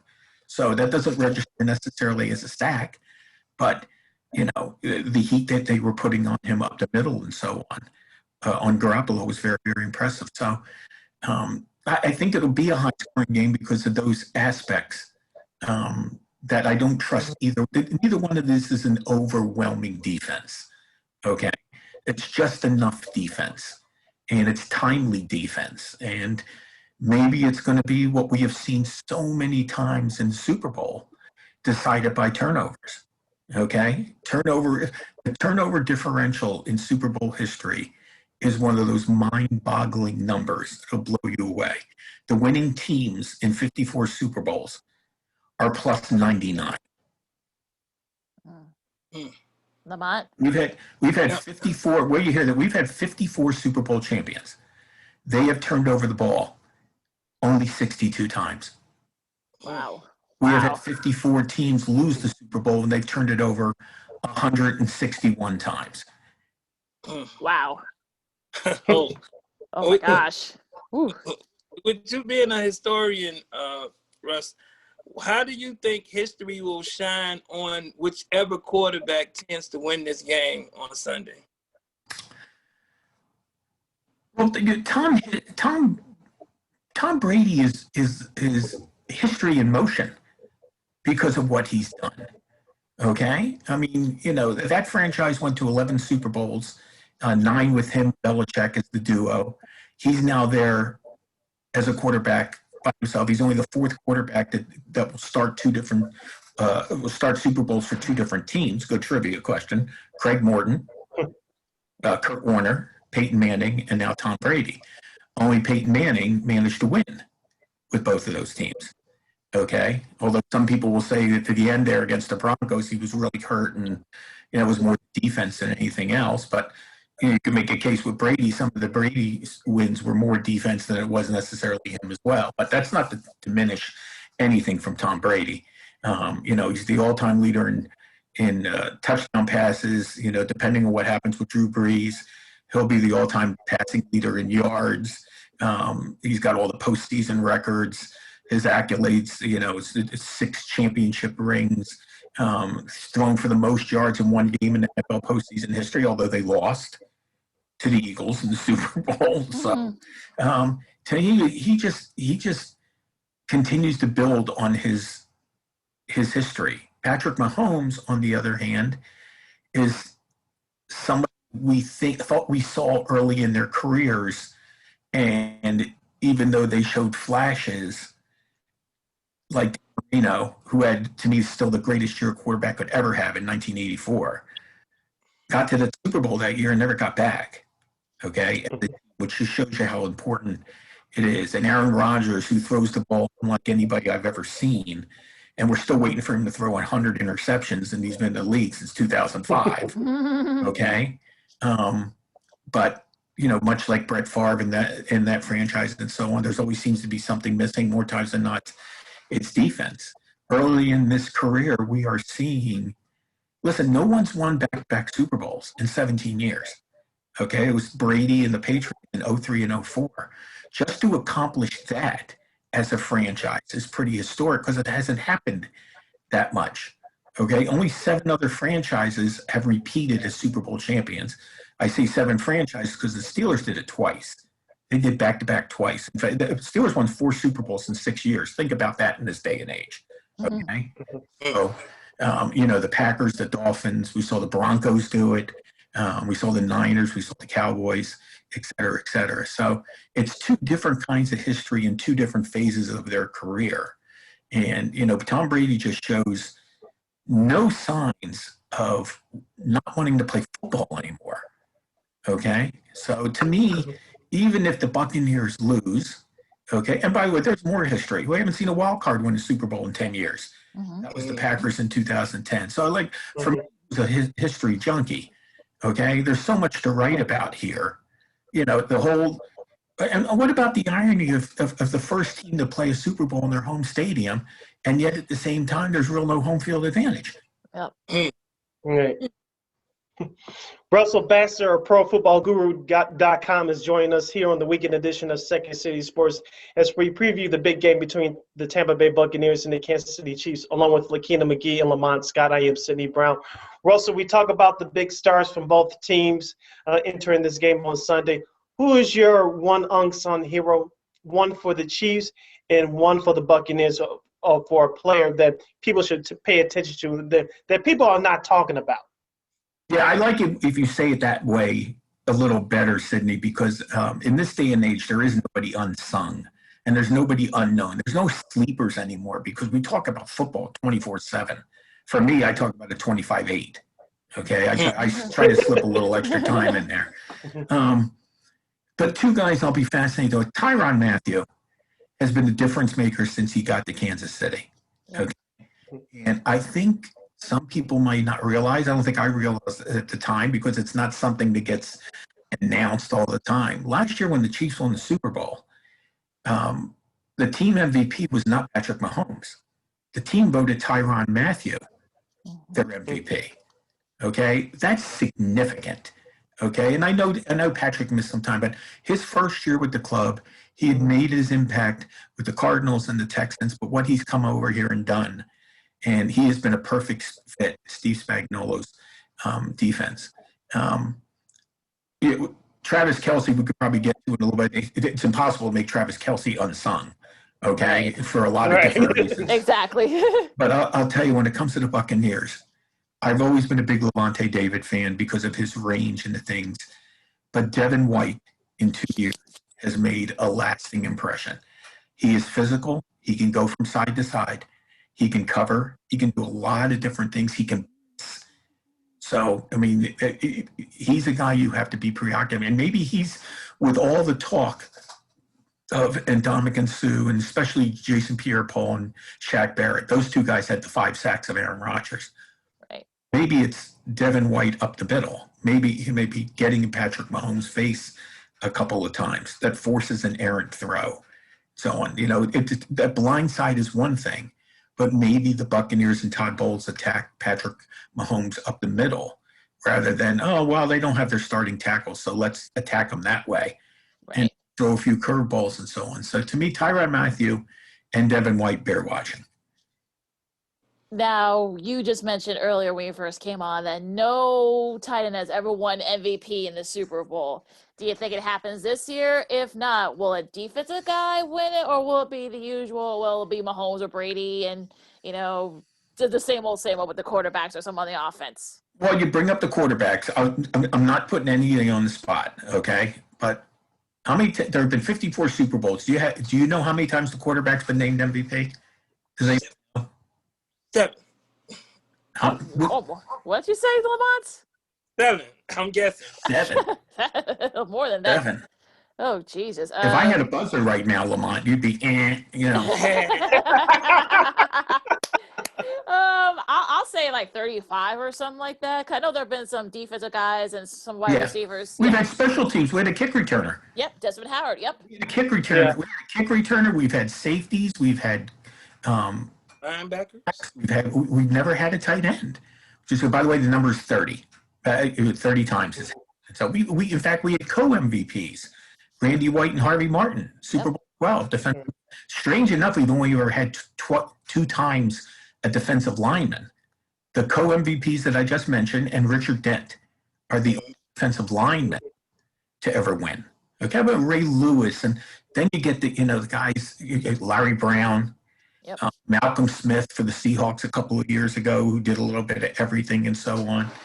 But, if you remember the first game, and I think Mahomes threw for 462 yards, and I think Tyreek Hill had the vast majority of that, it's almost pick your poison. And Travis Kelce is so consistent. Now, last year, there was almost like a golden opportunity for it to happen. Remember, it was Travis Kelce and George Kittle. Yep. Mm-hmm. Ooh, wow. If it doesn't happen now, Titans had some big games in the Super Bowl and so on. But, what Travis Kelce does for them in so many ways, I mean, he is a pest. There's no question about it. Because he can be an underneath and an outlet and at the same time a downfield threat. Okay, it's not like, he kind of breaks the mold with a lot of different guys. I'm not saying he's Kellen Winslow, who was, originally Kellen Winslow, who was, amazing. Okay, and he's not Rob Gronkowski, who can take a short pass and do his best Marshawn Lynch and roll over a few people at the same time. So, but I'm I know who I'm picking, and I am leaning toward picking Travis Kelce as the Super Bowl MVP, because I think if they're going to attack the Bucs the way I think they're going to attack them, then he'll have some numbers. Listen, we just saw Julian Edelman win it 2 years ago when the Patriots won 13-3 game over the Rams. It was Julian Edelman. So you go back the last 5 or 6 years, the quarterback hasn't been a slam dunk. Right. Lamont? Heading down. You had a question, Lamont. Yeah, no, I was saying with all of your Super Bowl history, what's your favorite Super Bowl memory, and do you think a new one will be made in this one with all of these great players? I can answer that a couple different ways, Lamont. I know the thing that I saw at the Super Bowl that to me was still very emotional and so on. And that's when the Patriots came out as a team at the Superdome in Super Bowl 36 during 9/11. Okay. And that was something that now teams do. Okay. They didn't want to be introduced individually. They just came out as a team. As far as the game goes, of the game, and I've been to 23 Super Bowls, not always at the game, but either at the event or down there for the week, depending on television purposes and what my assignment and everything was to do as far as production and how, different things like that. Super Bowl 32 between Denver and Green Bay in San Diego was quite the affair. It was back and forth. Not many people gave Denver a chance. The AFC had lost 13 Super Bowls in a row, and most of them were blowouts. And Terrell Davis and the migraine, and Elway with the helicopter. The whole game was back and forth. Denver got out by 10, tied, back and forth, back and forth. It was really, as far as a football, I believe it's still the same first and only Super Bowl in history in which both teams scored a touchdown on their opening possession. Okay, so that kind of set the tone for what kind of game. Now, historically, it was a game I was never at, but Super Bowl 13 between Pittsburgh and Dallas. I defy you to find anything like that. That's got more Hall of Famers in it than the Hall of Fame. Okay? And a couple more just got named last year, Cliff Harris and Donnie Shell, who was in the game. But that game is Tom Landry, Chuck Noll, Terry Bradshaw, Roger Staubach, Mean Joe Green, Randy White, Tony Dorsett, Franco Harris. I mean, it's a who's who, all on the field at the same time. I mean, even the owners are Hall of Famers. Okay, the GMs and so it was just an amazing. So I answered. Did I cover your question? I answered it. Yes, you did. Wonderful. Last moment or two with Russell Baxter of ProFootballGuru.com right here on the weekend edition of Second City Sports, along with Lamont Scott and Lakeena McGee. I am Sidney Brown. Russell, last question from me. Of course, you have the greatest wide receiver of all time, according to many, including yours truly, is Jerry Rice, of course. And then you have Michael Irvin and Chris Carter, both Hall of Famers. Talk about the impact of Tyreek Hill. Me personally, he's the fastest wide receiver I've ever seen. How would history treat Tyreek Hill kindly, assuming that they win on Sunday? This guy is probably maybe slightly ahead of Randy Moss. That's a freak of nature. As the best wide receiver I've ever seen. Well, what do you have to say about Mr. Hill? He's different in Moss in the sense, and this is not to slight anything from Randy, who burst onto the scene in 1998 as the consummate deep threat, may still be the greatest deep threat. But Tyreek Hill is the kind of guy who can take a 5-yard slant and turn it into a 70-yard play, which he basically did against Buffalo, which is different from Randy Moss. Okay, that run after the catch. type of thing. Okay. And listen, Antonio Brown's on the other side, and he's another great run after the catch. But Tyreek Hill shifts into a different gear than a lot of receivers. I mean, he is blazing fast. It's almost impossible to get it. Once he's gone, he's gone. And if you really think about the league now, there's not a lot of guys like that anymore that can just run by somebody, almost like standing still. And he's had his share of success in the postseason as well in a brief time and so on. So I don't want to say he's necessarily the best wide receiver in the league, but he might be the best big playmaker in the league. How's that? Sounds good to me. You'll be right on the money there, Russell. The Pro Football Hall of Fame will be announcing its new inductees tomorrow. On Saturday to end NFL honors. And for me, I mean, look, Peyton Manning, Charles Woodson, they're in. Everyone else is sort of, I just did the shrugs emoji, like, I don't know who else is going to get in. So who do you think gets in? Because there are a lot of guys on there. Yeah, it's tough. You know, Charles Woodson and Peyton Manning would see most. I mean, there's obviously a lot of sentiment for Jared Allen and Calvin Johnson as well. You know, I always look at maybe guys who would have waited a little bit. And so Alan Faneca could be a guy that, remember, a lot of people were surprised that Steve Hutchinson kind of went ahead of him last year. It's a tough call, okay? Because the problem is that, and the voting's already done. They did it early this year. They were kind of forced because of the pandemic and so on to do things a little. Usually they would meet at the Super Bowl on Saturday. Yeah, it would all be determined. So it's been done for like a week or so. But you look at guys who have maybe waited a little bit after those two guys, because I think it's rare now. Then you also, of course, have the senior member, you know, like Tom Flores as the coach. Is he finally getting Drew Pearson? Please, yes. Committee guy who I definitely believe should be in. So there's aspects of the NFL in 1970 that you can't talk about without mentioning Drew Pearson. Okay, the Thanksgiving Day game against the Redskins in '74, the Hail Mary pass, the original Hail Mary pass in 1975 against Minnesota, all those clutch plays that he made throughout the years and so on. So I wish I could give you a more concrete answer on this one, because it's something that I write about all the time, and trying to figure out what the voters do to me is very, very, very difficult. And remember, this year in Canton, it's almost going to be like a makeup class in the sense that all those guys, they're in, but they didn't get a chance to make all their speeches and so on. And last year was the year we had the centennial class. So it's 20, I mean, it's a huge undertaking this year, granted that we're going to have it this year in Canton and so on. What would kind of be, I'm throwing out Reggie Wayne for the sake of, it would be interesting because Edgerrin James was one of those class guys that didn't go in last year. So could you imagine if it was Reggie Wayne and Peyton Manning and Edgerrin James all in the same afternoon or evening in Canton and so on, although technically Edge is in and so on. So we'll see. It's tough. I always look forward to it very, very much. I missed not going to Canton last year. It was the first time in a long time because they didn't have the ceremonies and so on. So, and obviously somebody's going to be disappointed. And we're going to, sadly, the word we're going to hear more than anything else tomorrow night is snub. Okay. Yeah. Instead of congratulating the guys that get in. But I remind people, if Jerry Kramer could wait 40 years, you can wait 5 or 6. That's true. Yep.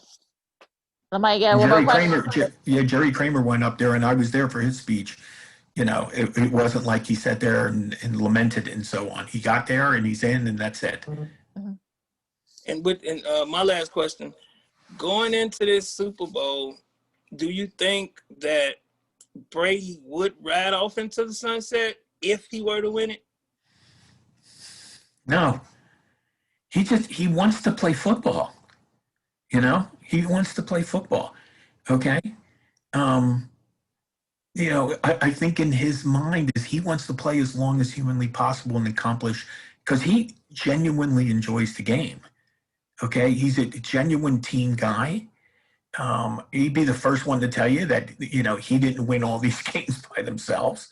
I always throw this out. It's kind of an interesting retrospect. Tom Brady and the Patriots won a Super Bowl the first time he was in it, and he threw for less than 200 yards. Okay? Mm-hmm. Brady and the Patriots lost the Super Bowl, and he threw for over 500. Mm-hmm. What does that tell you about the game of football? Mm-hmm. Yep. So does he get credit because they won and he threw for less than 200 yards, or did he get blamed because he threw for 500? I mean, it's such a team game. I know they do an MVP and all that stuff, and he's obviously a common link and so on. But the greatest thing about Tom Brady is Tom Brady knows who Tom Brady is. Mm-hmm. All right. That was Russell Baxter, ProFootballGuru.com. You check him out there. Check out his great work. He's full of knowledge. He's the NFL historian. He's always dropping jewels on us, as the kids would say. Sir, thank you for coming on our program today. Enjoy the game. Keep up the great work. We'll have you back on again soon. You really educated our audience and us on the panel here today. So thank you very much for that, and you have a great weekend. You too. I'm going to go find Salisbury now, okay? Oh, gosh. You do that. You stay safe, Russell. You too. Take care, everyone. All right, take care. All right, you too.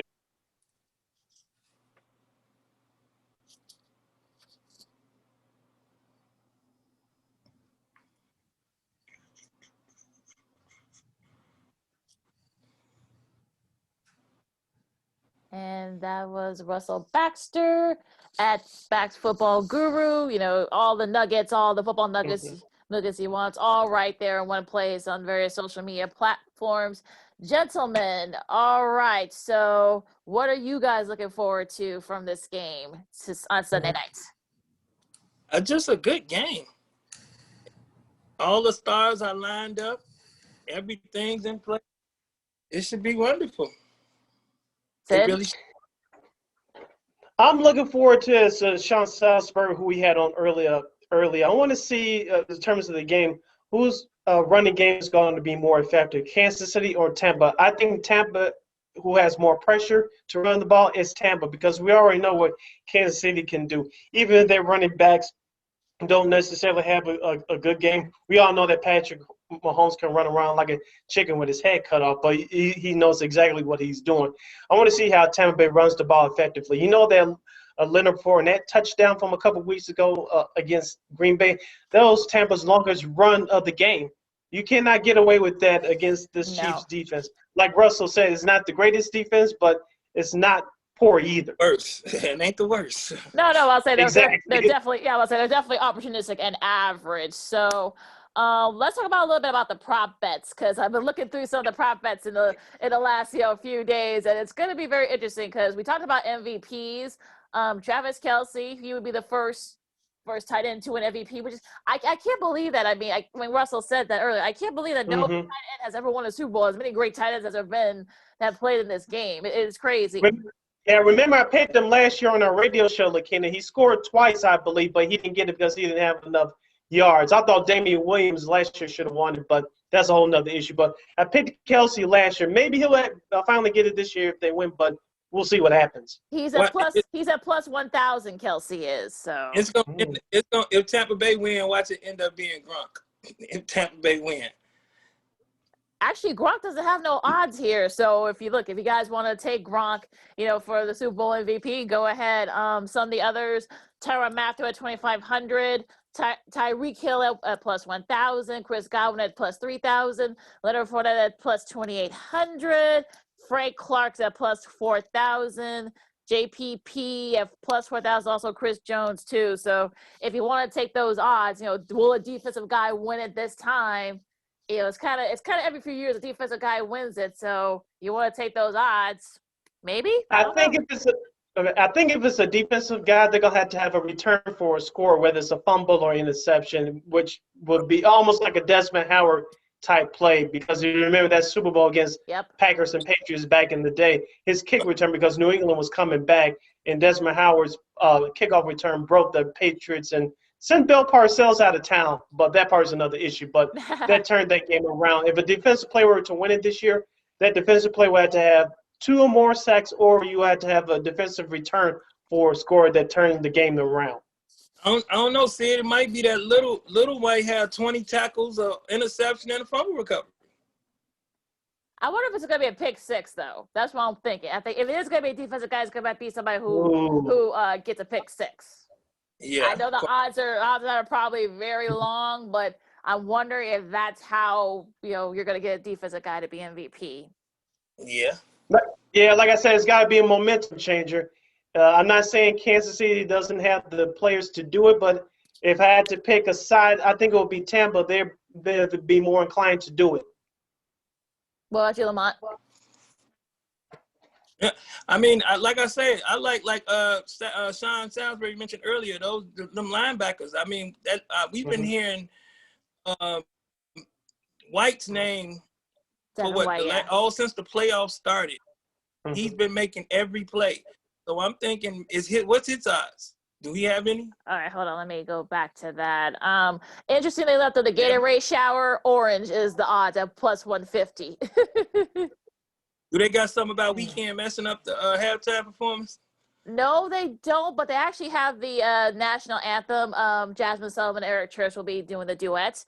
They actually have odds on who will perform it first. Jasmine Sullivan is at plus 125, Eric Church at plus 130, and they start together at plus 155.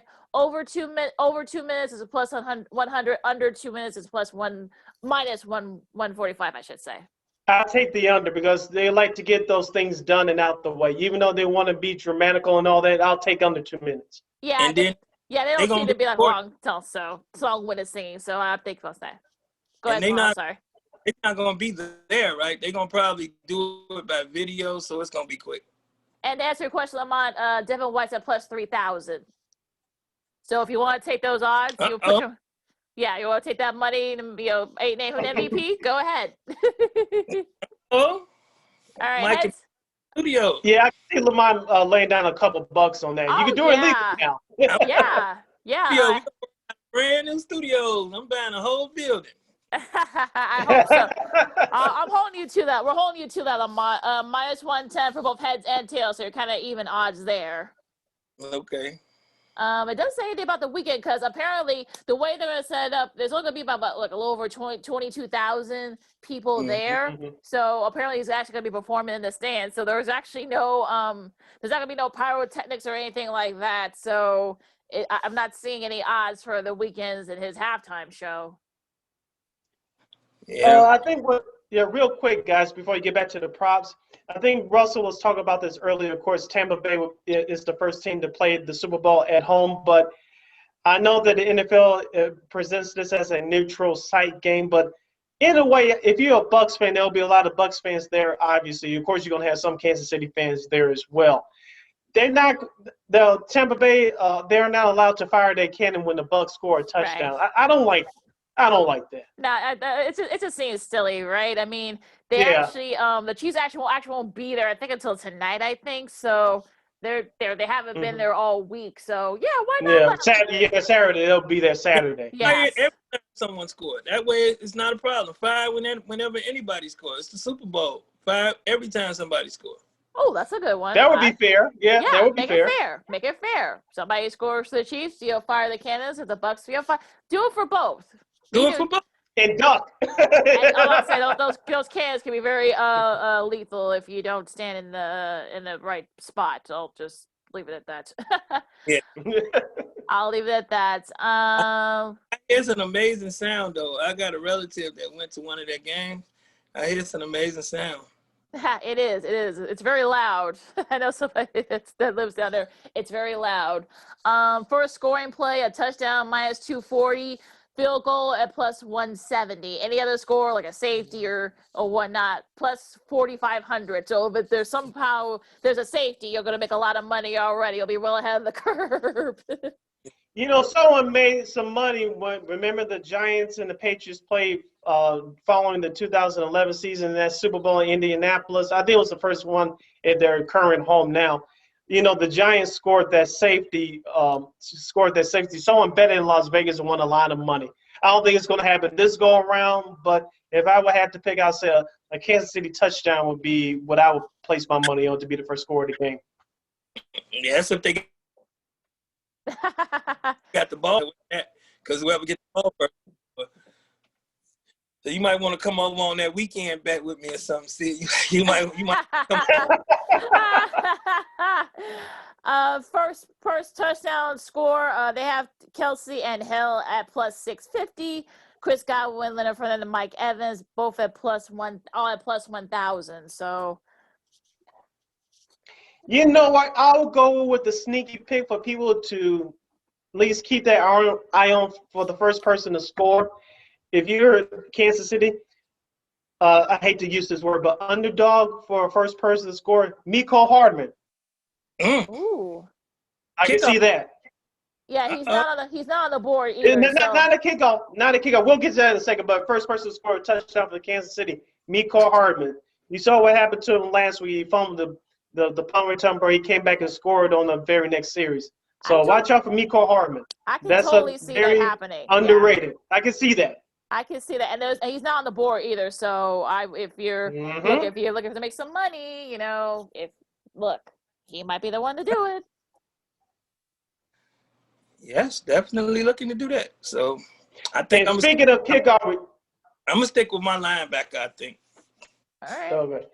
Yeah. Speaking of kickoff returns, of course, Devin Hester, future Hall of Famer from the Chicago Bears, he scored the only opening kickoff return for a touchdown in the 06 Super Bowl against the Indianapolis Colts in rainy Miami. I won't talk about what happened. That's a whole nother issue.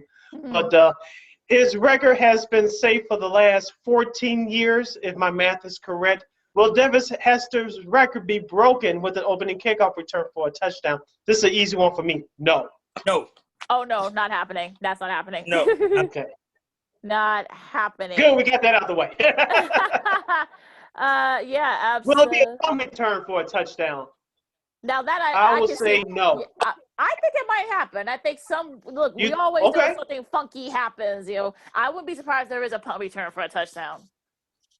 I'll say no, but I wouldn't be surprised. I don't know. I'm waiting to see. I don't know. I think we'll get a pick six before we get a punt return. Will the final score be more than 10 or less than 10 points?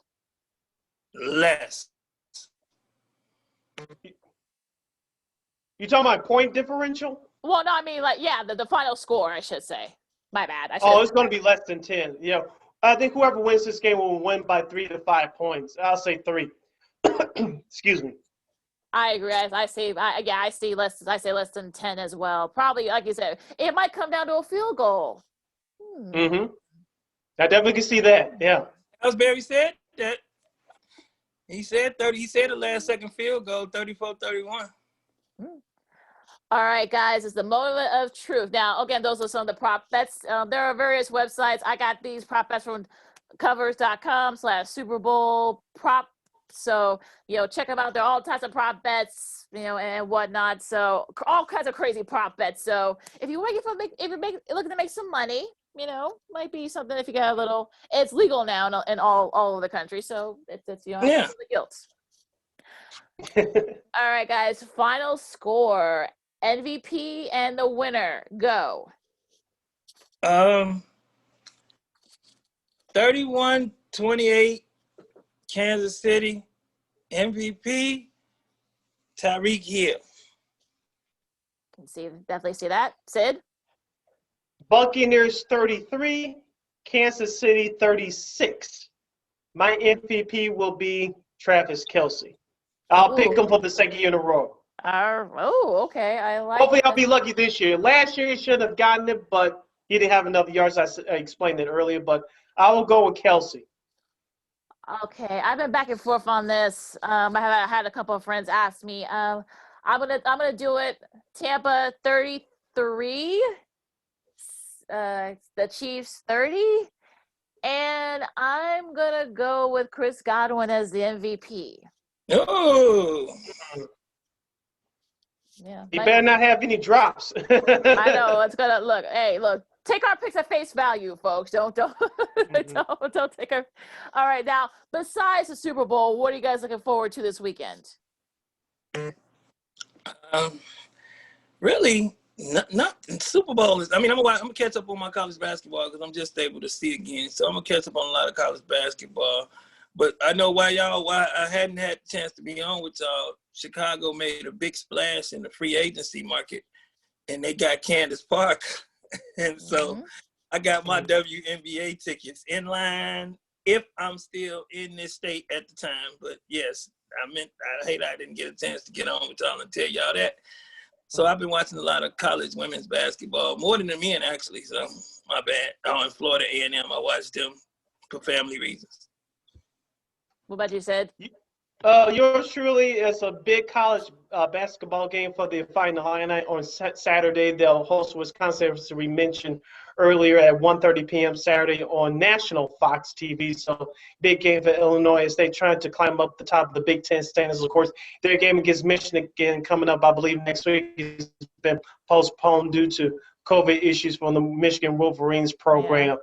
And also, too, looking forward to the Bulls. Can they sweep the two-game series on the road in Orlando this weekend? Tough loss against the Knicks. They split against the Knicks early this week. Let's see if they can get back on track. As you mentioned, can they get a lesser opponent now dealing with Aaron Gordon not being in the lineup for Orlando? And Markelle Fultz.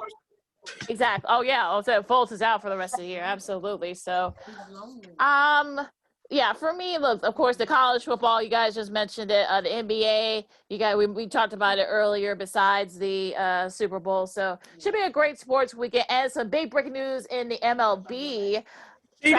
Travis Bauer has announced his new home. Any quick, any guesses? The Dodgers.